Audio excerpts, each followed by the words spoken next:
সবাইকে জানাই শুভ শারদিয়া। দুর্গাপূজা আসলেই যেন নাড়ু বানানোর ধুম পড়ে যায়। এবার পূজায় বাড়িতে এসে আমিও সবার সাথে নাড়ু বানাতে নেমে গেলাম।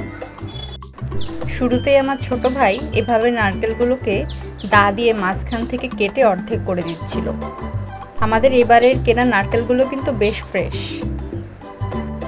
এই যে আমি নারকেল কোড়াচ্ছি, যদিও ওরকম ভালো পারি না, কিন্তু তাতে কি, পূজা বলে কথা, যতটুকু পারি ততটুকু নিয়ে মাঠে নেমে যাব। আমার মা আবার রান্না বাড়ার কাজে খুব এক্সপার্ট। মা খুব দ্রুত নারকেল কুড়িয়ে ফেলতে পারে, যেটা আমি পারি না।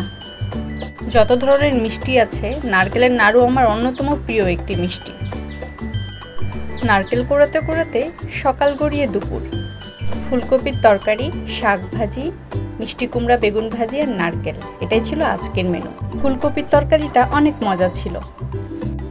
নাড়ু বানাবো শুনেই আমার সেজো মামি ছুটে চলে এসেছে। আমার মামিও কাজকর্মে অনেক পটু। নারকেল কোড়ানো শেষ, এখন নারকেল আর গুড় একসাথে মিশিয়ে চুলায় দেওয়া হয়েছে। এখন বেশ কিছু সময় এভাবে করে নাড়তে হবে। এভাবে নাড়তে নাড়তে এক সময় নারকেলটা নাড়ু বানানোর জন্য তৈরি হয়ে যাবে।